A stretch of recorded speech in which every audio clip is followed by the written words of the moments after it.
here's a nice little thing to think about, is we have a hinge joint. It's also called a nodding joint between the base of the skull and the top of the spine. That's your hinge joint. So that if I say lift your head away from your chest and hips, but you can do that, but you can still keep free in your nodding joint between your skull and your top neck vertebrae.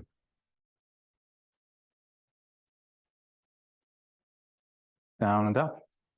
This is a nice chance to think about relaxing your neck, collarbones, and upper ribs, so that you're no longer using your neck muscles to try and breathe into your upper chest here. You're breathing into your belly and your back, and you're ready to burst into song. Oh, mamma mia, whatever. Stand on one heel, a foot with the heel off the ground. We'll just get this basic stuff done. And while you're there, you just be aware of 15 points of contact. You squeeze your foot, your toes, your balls of toes together. Just be aware of those points of contact. I'd like you to think about really pressing into the big toe and the ball of the big toe and feel a shortening on the inside of your arch here. That's your first ray. That's the line of the big toe, the first ray. We'll go over to the other foot, try the same again, the heel's off the ground. So you know you've got 15 points of contact. The pads of toes, middle toes, balls of toes. We'll press them into the ground. Now the heel's off the ground here. And that's your toe off area, that forefoot and toes. So you press the toes into the ground, you press the big toe, pads, balls of toes, into the ground, feel it activate on the first ray, on that inner arch there. And we'll just quickly sit in the wall, just get that done. Toes up. I'm going to give us 20 seconds. And you can do like a baby would, just wriggle your toes, curl them in and squeeze them together, bring them up high. You perhaps get your hand and do it in the action as well. Relax your shoulder while you do that. Relax your neck. And do one and then the other. Toes working. Up, down, there. Get your Donald Duck web feet going when they were up and wide. Come off the wall. Just put something on your heels just to make it a little easier to try to get down into a deep squat. If you're not quite there, that's okay.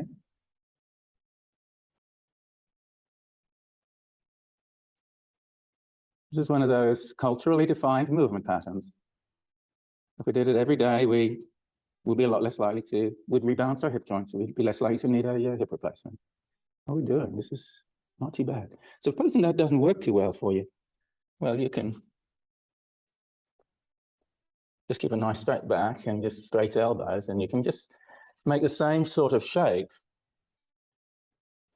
And you can just think about, keep a straight back and just let your hips bend. So at least you've got the shape in your knees and hips, and you're beginning to think about how you could turn that into a deep squat. Maybe you could just rock your whole body back. So you push your hands forward to push your body back. And you might push a little bit one way and then the other. Now, there's a lot of things we can do on all fours, so we try a few things. Come on to all fours. Take one hand forward. We'll do 3 push-ups. You go as low as you want to with one hand forward. You might only go just a little bit. And just think about being tall, like your head's lifting away from your chest and hips. Just switch over. So no problem, is it?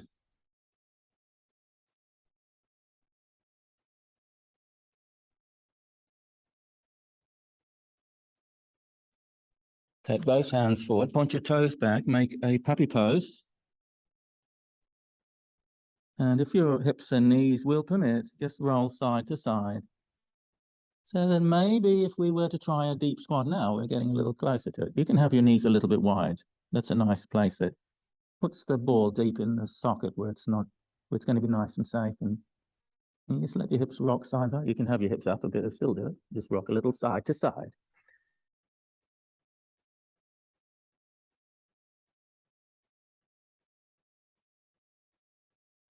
So I'm just going to pull a chair up now, and we'll explore the yoga chair pose.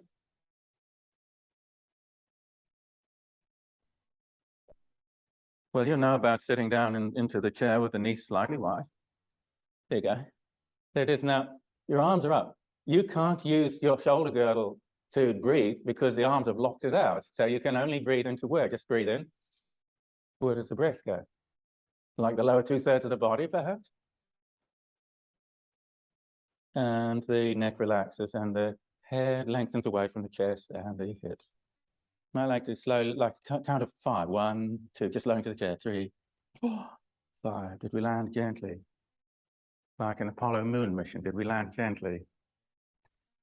So you could just turn sideways on and press the knee down. At any rate, your back's not on the chair back. You can breathe a nice breath into your belly and press the knee down. Press the other hand down as well, and you really get a good press. How's the side hips feel? All right, so kiss your big toe. Kiss your big toe. All right, not quite. Let's try the other side. So our bodies are just, there's no animal that can do so many movement patterns as a human being. There's no animal on earth that can do the stuff that we can do with our bodies. Wow. It's just phenomenal. Monkeys, orangutans and chimpanzees might be incredibly strong, but they can't do the movement patterns we can do. Okay, so push a hand into the chair to push the knee down a bit more.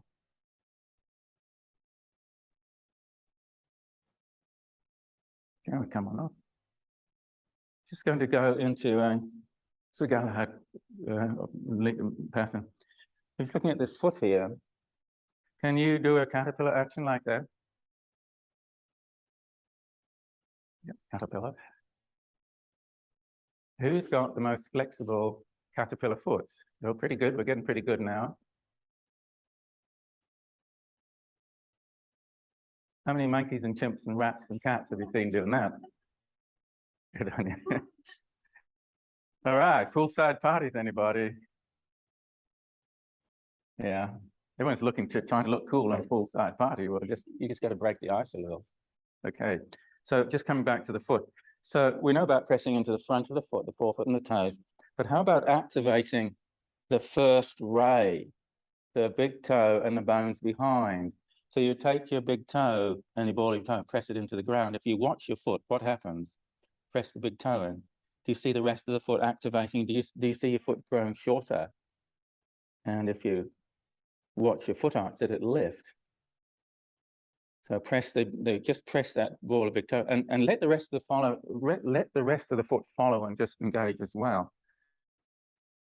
Because this active first ray, that's the first thing we lose. We get a flat foot, and then the inner ankle bone sinks down, and we're down flat on our main part of our foot suspension system, the first ray and the arch that's underneath.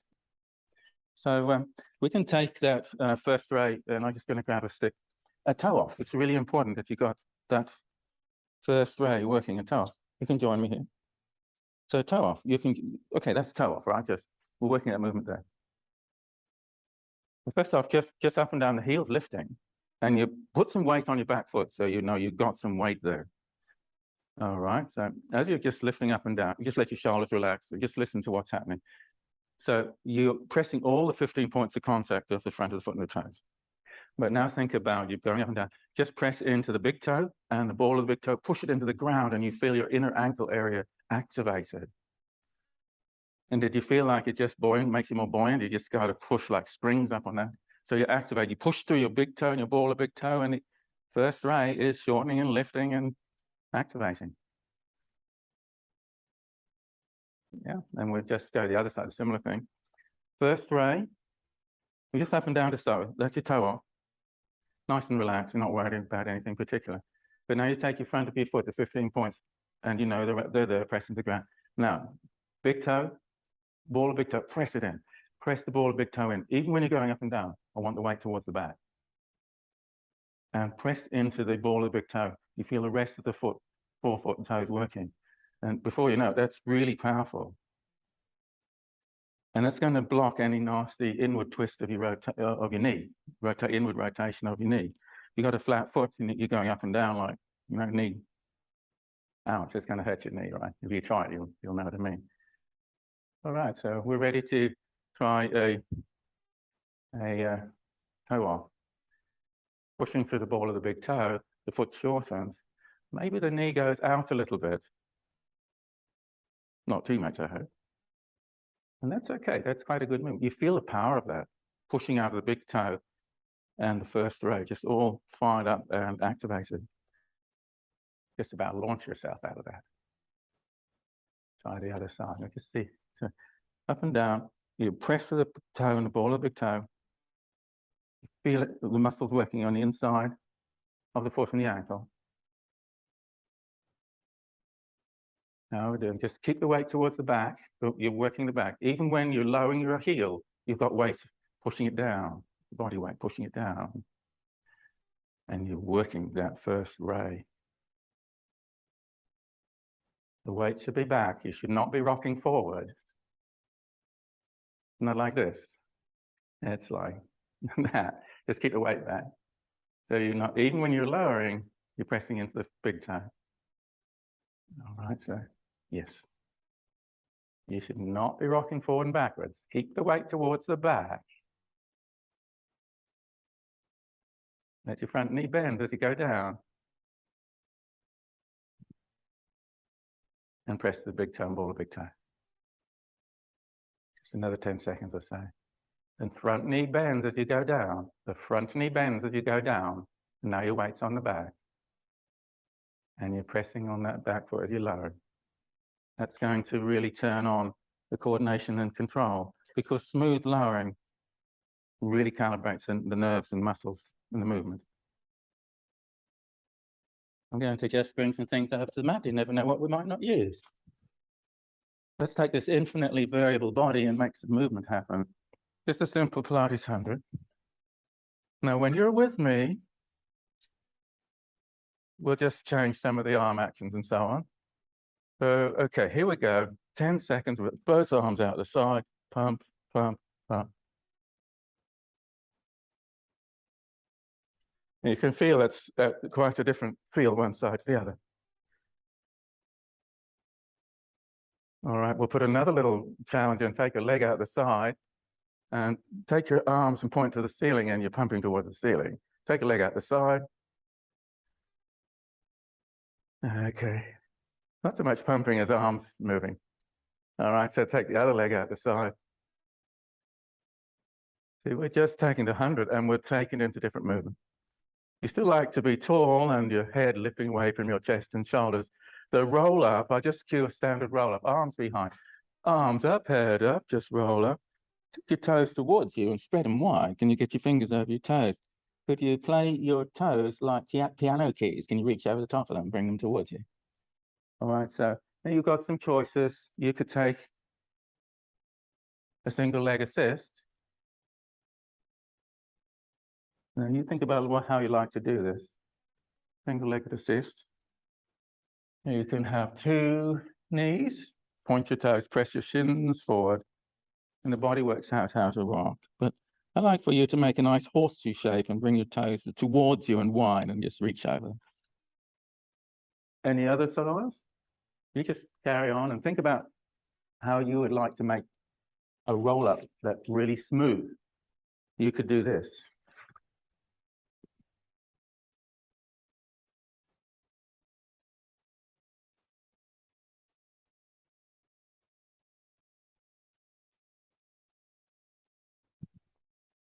You choose what you like to do.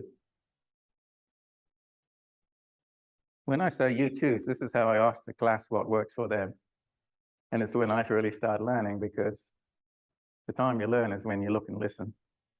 I'm seeing some really nice smooth movement. That's what I want to see. How are we going at home? We're just doing roll-ups, like lots of different styles.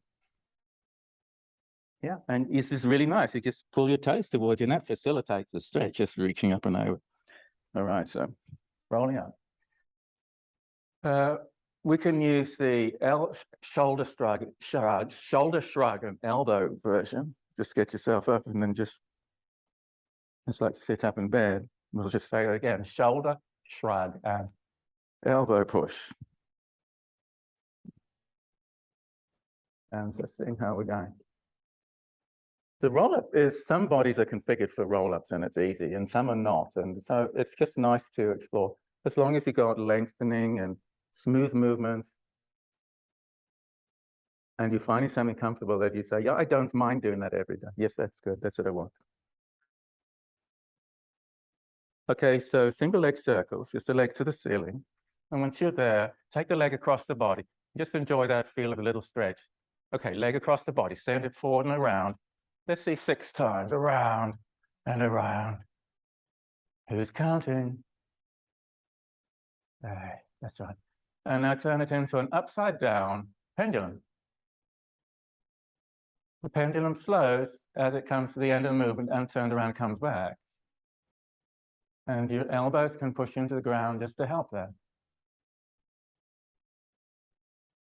Now take the arms to the ceiling and imagine holding on to a rugby ball, a nice light rugby ball, but just holding on to a rugby ball there. And you're doing upside down pendulum. Good. Let's go the other leg. Other leg, cross the body, feel the stretch, and then just send it forward and around. This is the non-clunk direction.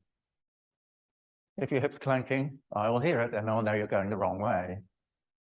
And we're doing here, okay, and a 5, and a 6, and a pendulum, or a windscreen wiper action.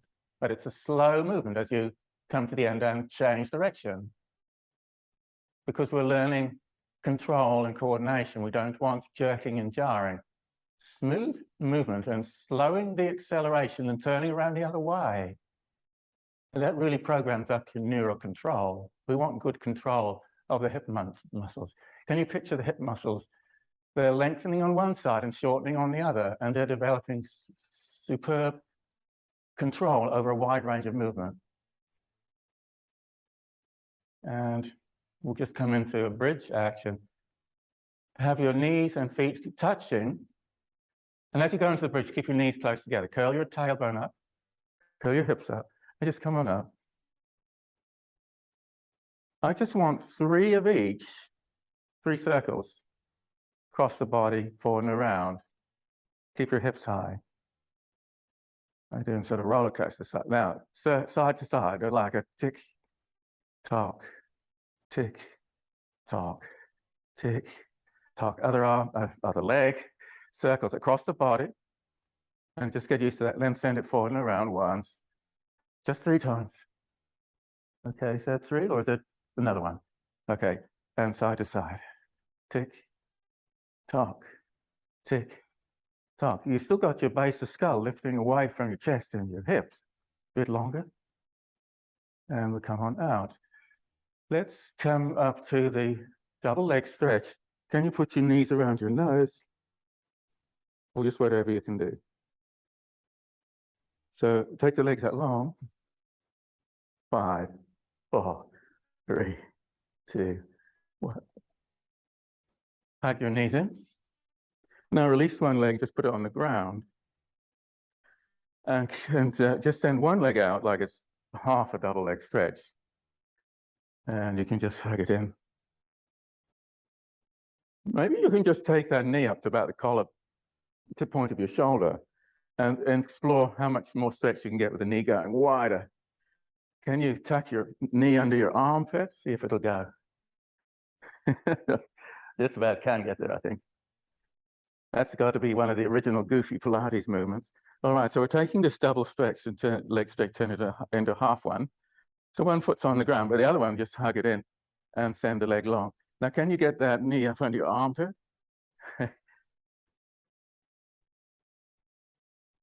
Okay, this is the first time you get to get your kneecaps getting intimate with your armpit. See how we're doing. This is a good move to take your hip will. It's really good to balance out the muscles and get the ball back and deepen the socket. That's where they put the little babies with developmental hip problems. Good, okay, no problem. Okay, rocking. Down and up. You have to keep the same shape in your body, so it's a nice rocking or rolling action. And it may or may not be the right thing for you, but what can you just rock? So again, you might say, nope, that's not for me, and that's all right. But it's nice if you can. Okay, so legs to the ceiling. Just single straight leg stretch. It's like a pull, pull, pull to the shoulder.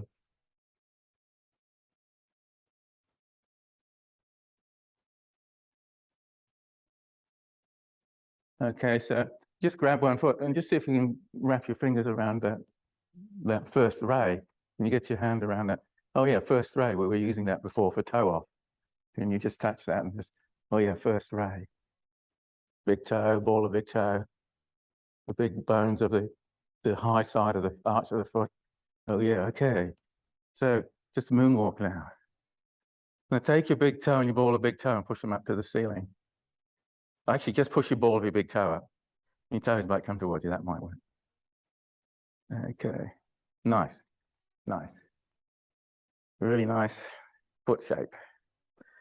Okay, rock on up to spine, stretch forward when you're there. Just first off, just, you know your head's lifted from your chest. You know there's a hinge joint there between the top vertebra and the skull. Just let it nod. And be tall. You're tall, but you still got nice freedom in your hinge joint between your skull and your spine. Okay, so you work that hinge joint, then you roll each vertebra forward as your spine stretch forward. And your foot and toes towards you. You can curl your fingers over, you can get there. The back of the neck lifts so your chest can easily lift. And now you can still do a little bit of head nod with the chest lifting. And you're just working the skull at the top of the neck vertebrae. Now you let your eyes join in, so your eyes look up and your head comes up a little. And your eyeballs look down and your head comes down a little. Eyes lead, eyes up, head up. Just a little movement. Eyes down, head down. Okay. Roll up tall. Now the arms are up and about the chair pose movement you had before.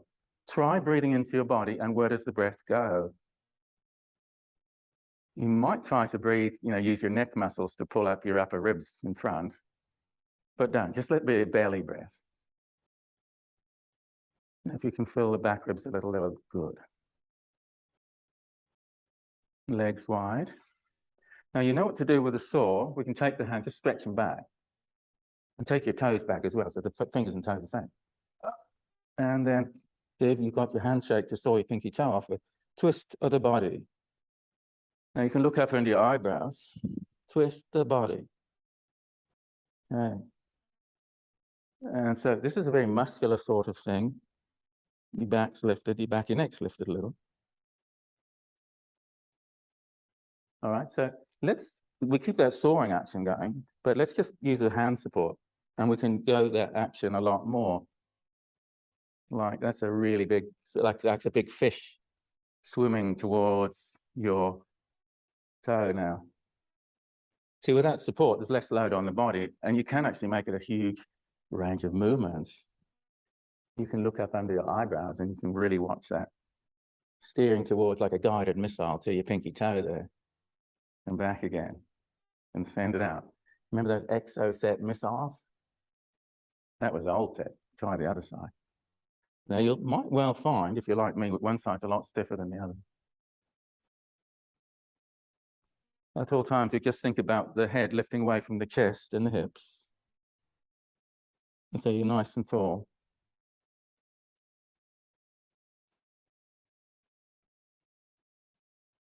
One leg up and driver looks behind. Now you can let the knees go right over. Maybe your ribs go around as well.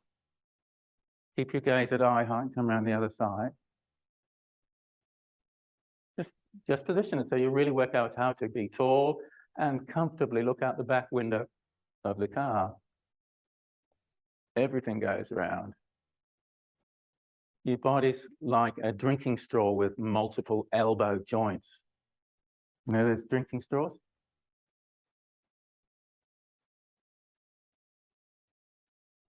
I think that's the sort of drinking straw they would have had in Greece with Olivia and Elton John and John Travolta, in the milk straw. Oh. What do they call it? Yep, so the other one up. soda store, yeah, and you get milkshakes as well, whatever they call those in America. Here you go, Elton John, Olivia, and John Travolta. Well, John Travolta, he could dance. He still can, I guess. And he wasn't bad at dancing either. One of those great performers. Okay. This really will help you to look out the back window of a car. But do you get the feel of a kid going? You know, everything just moves because their bodies still have this tall and aligned and relaxed reflex. They just bounce up tall, and there's so much that still works because the natural programming in them it hasn't been altered and modified, and you know, little viruses and bugs in the program. They just go, you know, they just all right, and it's just so easy for them. So let's just go onto our front and just over we go. Prop on the elbows, take a knee up the side. You might just think about immediately just lift the hips. You know, think like, what would a kid do? They just out to go, don't think about it. So you've got a knee up by the side and you just lift your hips up and down. You could think about pressing your elbows into the ground and sending the side of your shoulder blades down to your elbows. How are we doing there? This is a lovely coordination between your lower tummy muscles and the legs and the inside leg muscles.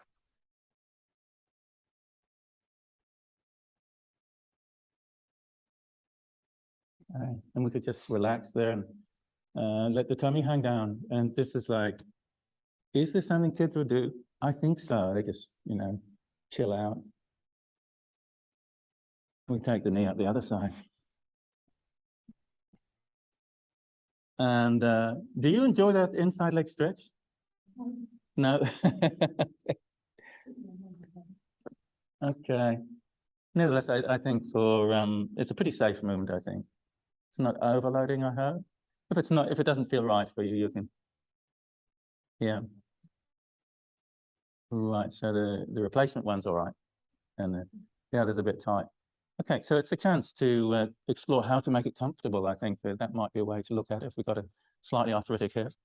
So we can just take the hips up and down. I don't know, maybe the top of the action is all right, but the lower isn't. So you might just be doing the top if that's more comfortable. But if you can take it all the way down, that's good.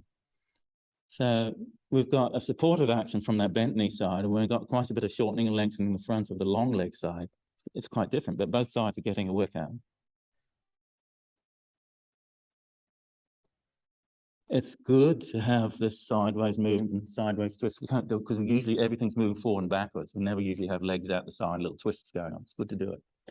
So we take an arm out the side, take another one out the side, and just pull the hands back an inch, and you've got a little support on your hands and elbows.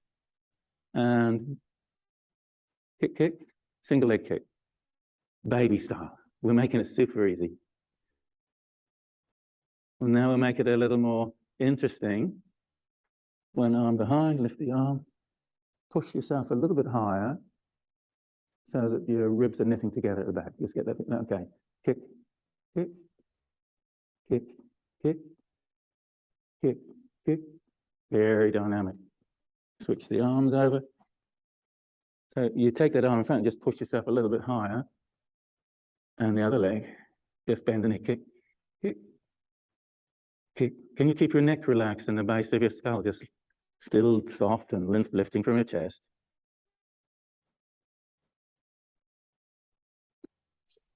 Okay. Knees on the mat, elbows and bent knee plank, just lift.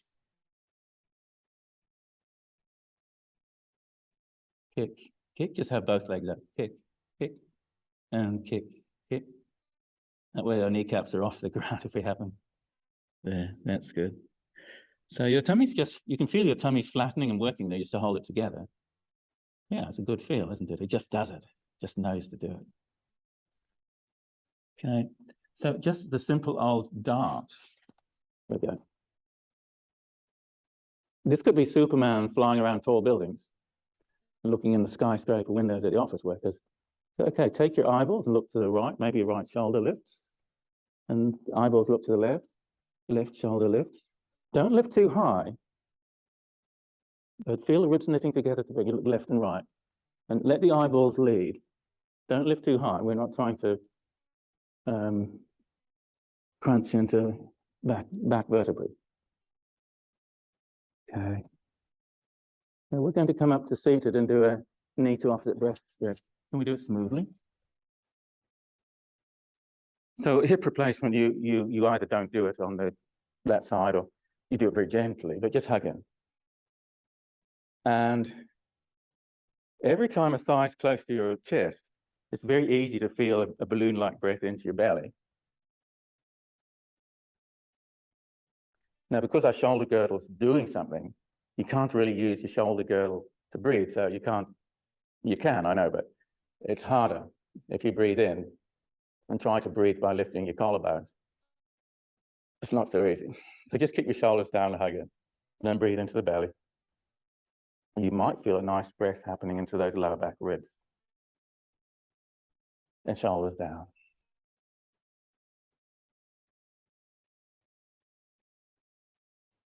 Lots of nice things can happen. Can you feel like your belly is it like a balloon against your thigh? Is it, yeah?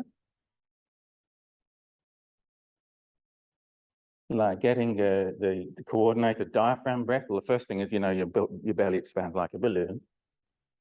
And the second thing is we've got this lower ribs expanding sideways and almost like a clam action, like breathe in. And when those are working together, the belly and the ribs expanding, that's the beautiful coordinated diaphragm breath.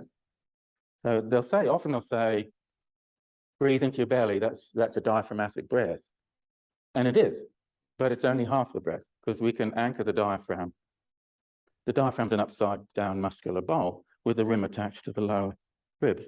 So we can anchor the diaphragm by sending the ribs out sideways, and that anchors it so it can do better work. A good diaphragm breath is a belly breath, but it's also the lower ribs expanding. Again, hip replacement, just do it gently.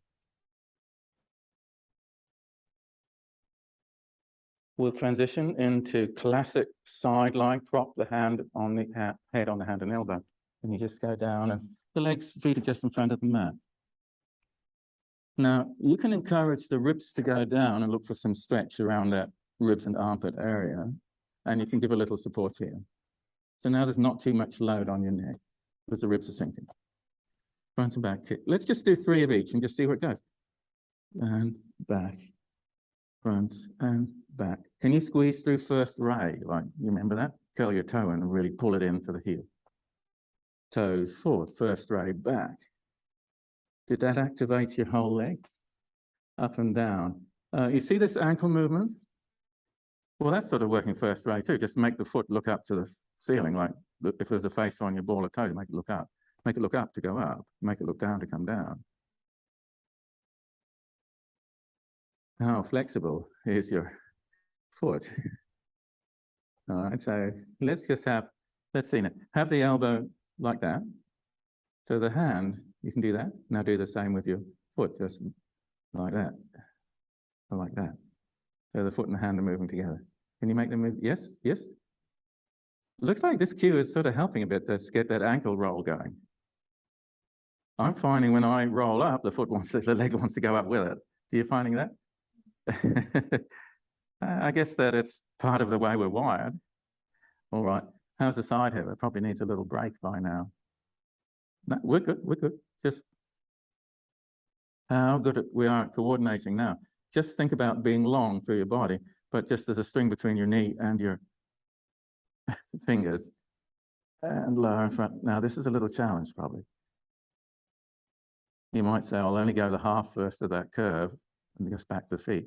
Okay, let's just do 3 more. Okay, 1. Can you keep it smooth? 2, 3. Come up to seated and show me a teaser V.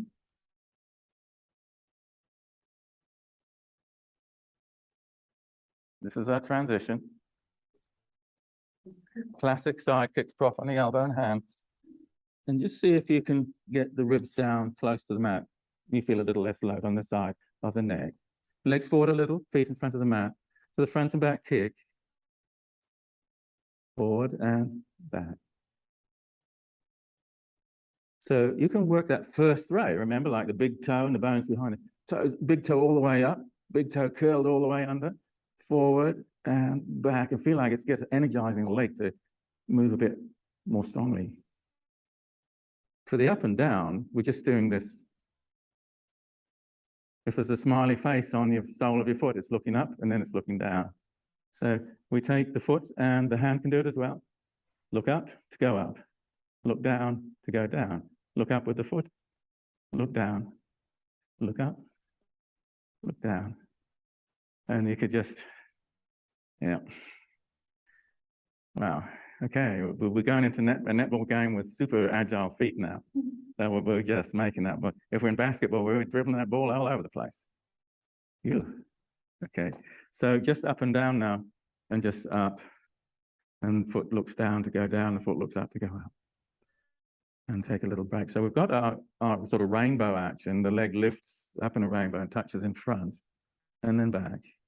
And we've got the hand, and the hand's got a string attached to the knee, and we're taking arm and leg together. All right, 3 more. This is like glute muscles on steroids here. I'm going to grab the stretch band now. Let's just stretch that out. Okay, so minimal stretching for hip replacement going across the body. You'll know that. I think we'd just like to have a little break because that was quite demanding. I'm just enjoying stretching that glute area.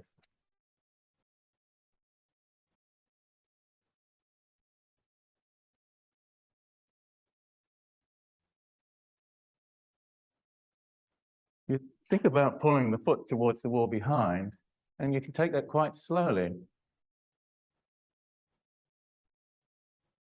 And I hope I'm still on the screen. Yeah, we're good.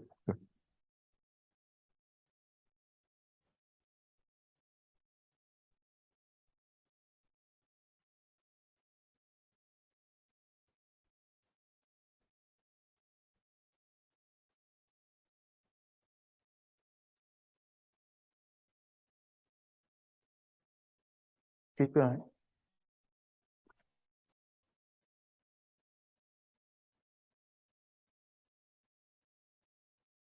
We can switch legs.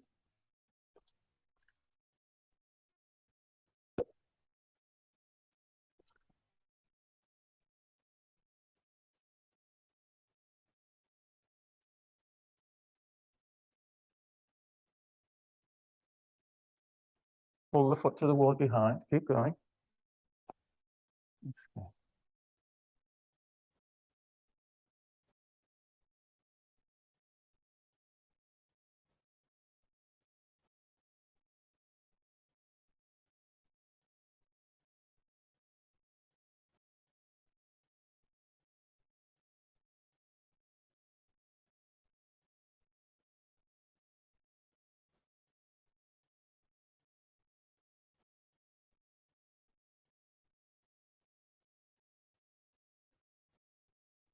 That's very good. Very good.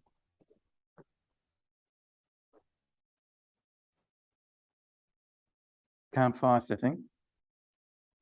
You sit on your footstool.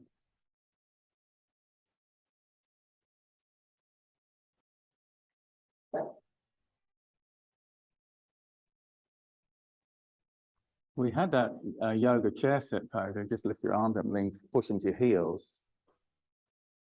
Another way of saying push into the heels is try to lift the front of your feet. And again, because your arms up here, you really can't use your neck muscles to breathe into your upper chest here. That's asthma style breathing. You really can't use your neck muscles to breathe into collarbones and upper ribs here. You can try if you like. It just doesn't feel nice. So where are you breathing? Just lean forward. Try and get your front of your feet up. Feel a breath into your belly and side ribs and back ribs. Good. So you could just try and you can just put your forearms around your knees and just see if you could pull yourself into a good squatting position.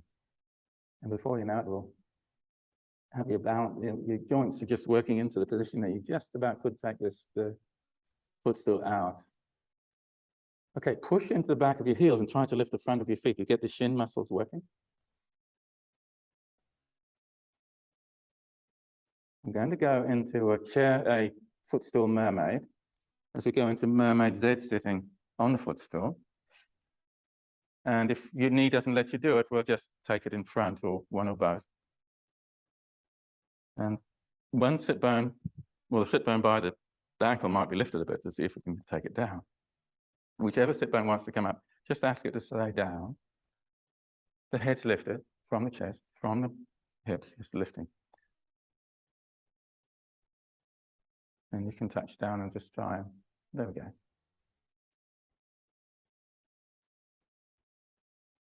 Okay, so we're looking at really tall, like the head lifts from the chest and the hips. And we've got a nice, the axis of the body's got a nice smooth curve through it. And so, yeah, so make sure the shoulder lifts to facilitate a nice, comfortable side neck bend. The shoulder lifts a bit to join in with the head and neck going over.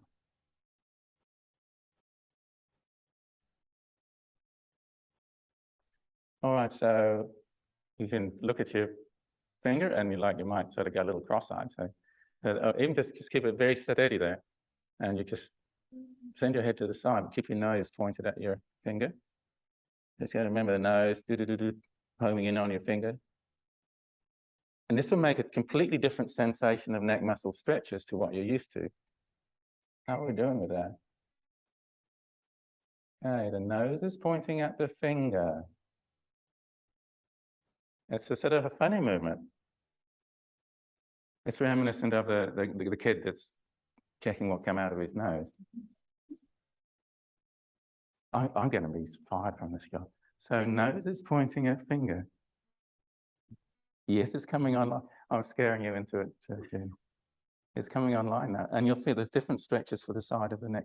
The nose wants to veer off to the side, because like it wants to veer off to the side, doesn't it? Like, no, it's pointing at, yeah, because it wants to go to the side.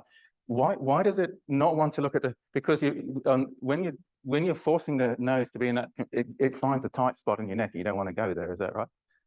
Look at tight bands in the sheet of connective tissue and it says, ah, that's tight, I don't want to go there. So that's why it's very hard to just orientate your nose. It just wants to veer off to the side because there's less tight bands in the connective tissue to feel uncomfortable. Am I right? So what do you do about that? What does it mean? I've just come to tall kneeling because this is a really nice, when you're tall kneeling, you're in a posture like a column, and it's very easy to get the upper chest and neck mobilization. So people talk about neck stretches. I talk about upper chest and neck stretches because this is the immobile area. Necks are usually really mobile. So we want to get this area moving as well so that the neck can move less and be less likely to damage. So here's the neck on this, just put the shoulder lifts. And we're getting a nice stretch around the ribs. And what's the nose doing? Is it going off the side? You can maybe just have a nose and finger, all right. Oh, yeah, nose, right. Get back in the nose, yeah, just. And so you begin to feel, I've got some very tight bands in here, right in here. And I know when I look at it's very tight, just here. Do you feel something different inside here? But if we have very stiff upper chest and a very mobile neck, and it's not moving here, then this neck vertebra at the bottom of the neck is going to move too much. And the surgeon's going to have to fix the broken disc, So get your upper chest moving to look after your neck so you don't end up with tingly arms and the neck surgeon having to operate on your vertebrae. Get the upper chest moving. So your shoulder lifts, and then you can send your head over the side. Yeah. Yes, that's good. Yeah.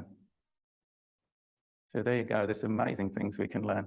So for the look up and down, I like to we want to get the upper chest moving, right? And we like to get a little bit of jaw muscle working. So we can just cue it once with finger and thumb in about the secondary breastbone area. Down you go around your shoulders. Yeah, and so push that up. This is the chest lifted. And there's a little touch on your Adam's apple with the other hand to start. And then just encourage the jaw forward and up. And once it's there, it's there. And then just come on out. and look down on the ground somewhere, but you're nice and tall. So you don't have to use your fingers now. Second rib breastbone up, chest lifts, Adam's apple up and back a little. Jaw up and back, send the jaw forward, the teeth forward, the lower teeth forward. And then come on out. And we can do a spiral version of that instead of symmetrically the breastbone up with just the second rib on one side. Yes, it's up. And then the front corner of the neck is just up. And then the jaw just up and look straight up. And then you spiral back down. We just do it the other side. Ribs up, you put a finger on the rib. Just the side of the Adam's apple up and the jaw up. Look directly up above you. And then spiral on down. Might just do one more each side, but you don't want to do too much of that.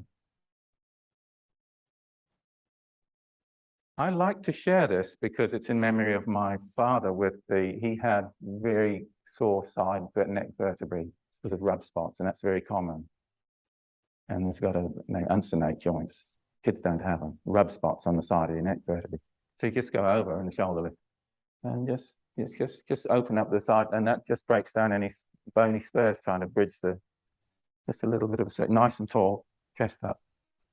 And that second rib breastbone and just massage out the side neck vertebrae. You know, the doctor looked at the X-ray and says, your neck vertebrae are crumbling. No, you're just getting old, and the uncinate joints are getting a bit rough and grumbly. So you just needed a side neck stretch to open them up and make them young again. How do I know? Because I'm the same. But I don't want to go to a doc and he says your neck vertebrae are crumbling. There's better ways of looking at it. I'm not saying he's wrong. There's just better ways of looking at it. That might feel it's quite nice for your neck there. And so we've come up to standing. Yes, okay. Bent toe lunge. And just get your neck comfortable, whatever that might mean. Just take it back. Just, the neck's relaxed. And the back heel lifts. Up and down, nice and slow. Keep the weight towards the back. That means the front knee's bent a little. The knee will be bending as you lower. The front knee will be bending as you lower. So press through the big toe and the ball of the big toe, and you feel the first ray, and the inner ankle bone just activated. Up and down, back heel's going up and down, but it feels like the inner ankle bone's doing all the work. And that big toe really pushes you up. If you activate your big toe, then the ball of the big toe pushes you up. And it does, it switches on lots of muscles. We can just try the other side. I just like to watch how we go. So just just bend your front knee, and then be tall. And then the back ankle lifts, and the back ankle sinks down. Front knee's bent. And so the front knee will be bending, straightening as you go up, and the front knee will bend a little as you go down. The weight's towards the back. Press into the big toe on the back foot. Big toe, back foot, and the ball of the big toe. And so you're pressing into that toe on the back foot, and just feel how you press up. It gives you power in the whole body. Switches on the whole body. Up, big toe's pushing. And as you lower, you're pushing into the big toe and the ball of the big toe. Yeah. Just feel that extra power, like the muscles are switching on in your glutes and just pushing you higher. Push through the ball of the big toe.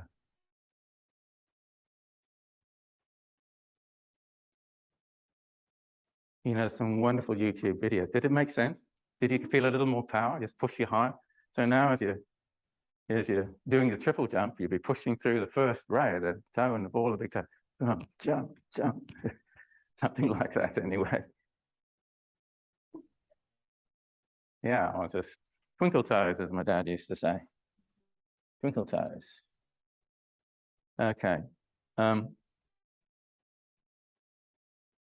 Is there any sort of massage or stretch areas that we're interested in at the moment? Shoulders. Yeah, I could go with that. Well, first off, I'll just sit in a chair and just sometimes it's nice to have a large hand weight. Just imagine a string on the point of your shoulder, like a puppeteer string. It lowers the point of the shoulder, and you rotate around and just lift it. How high can the shoulder point go, and how low can it go? You'll feel the shoulder blade moving close to the spine and then away as you lower. It's just getting it softened up on the other side. How high can that point of the shoulder go? Just about hits the roof, does it? Down we go. That's getting a maximum shortening and lengthening of the muscles between the shoulder blade and the spine. That clock's not quite right. Was it be about 5 to? Feels like daylight saving time. That's a good comment. I like the thought of daylight saving. You know, it makes all the awful things that happen, but there's daylight saving. That's nice. Something good in the world. Isn't it nice, isn't it? You get up and the birds are singing. And so here we go. We just loosened it up a bit. We just hang the arm and you know, you're still being a little bit tall. And if the arm's hanging now and you find the rocks in that upper trapezius muscle. Do you have rocks in your upper trapezius? You press on the lump or the rock and it sends a little ache up into behind your ear perhaps, or just somewhere up around.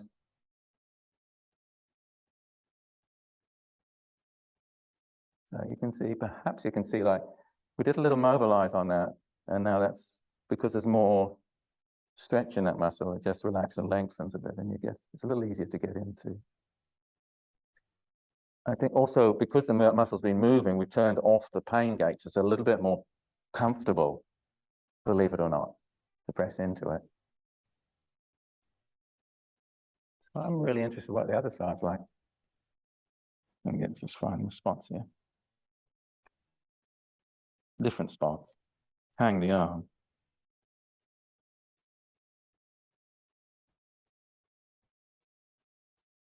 Is it working for you?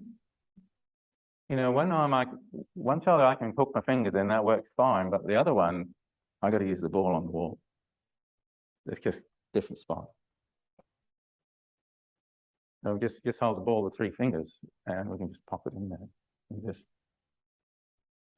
All right, so bend the knees wide, sit into the wall, and then the hips can go forward as much as you like. And again, just hanging the arm. A similar thought, I think, just hanging the arm just in front of your thigh. Ooh. Whoa. And that's really found some rocks for me. You get rocks in your muscles. Okay. I'm just going to stop there and just see how we're doing. Are we finding something good there? And you can stop and sort of focus on a spot and just think about, well, number one, you're thinking, oh, this is sort of hurts good. Because if you're diligent about a really bad spot, it might just cure some really bad headaches that you're getting on tense days or after sleepless nights. Ooh.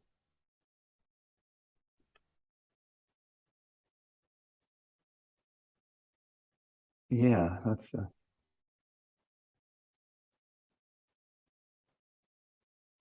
and you can think about what's this going to help me? Will it help me to get my arm up to peg out the washing or something like that? Or, well, whatever works, whatever you can think of. What do we specifically use our left arms for? The really free shoulder blade would help. That's what I'm thinking about at the moment. Or you might be, you might be on your right arm. Will it help you to hold your arm up to write on the blackboard or the whiteboard at school? Maybe you're a javelin thrower. And why does this help you? Or you're throwing a cricket ball or something. Oh, okay. It's got a little soak in, it's white vinegar and borax, which is old-fashioned household detergents and antiseptics. In fact, borax is so safe that it could be called an antiseptic. Yeah, so yeah, well, that's what it is, yeah. Funny thing, borax, I used to use it like Play-Doh or, play jelly. Slime, don't they? Slime, yes. No, borax is pretty safe. I mean, you could take a heaped teaspoon and drink it in water, but you wouldn't because it's not that safe. But it's safe enough to make slime and jelly. That's right, borax, and it does have some slight oxygen bleach effect, just a mild one. So it's yeah. And the only poisonous effect is with workers that breathe it in their borax processing factory, their sperm counts drop a bit, but they're still fertile. And that's the only, so it's really safe, eh? So, I mean, a lot of the households, especially fragrances, a lot of the household things, they haven't had the proper testing and they don't want to because they'd lose the market if they proved it was dangerous. So, yeah, but borax and vinegar, that's what I use for the mats. And when I remember, I have eucalyptus in the vaporizer. I had it this morning, so it's a good lay of that around the place at the moment. So yeah, sorry, the tennis ball is probably a wee bit wet, but it's all, you know, it's not harmful anyway.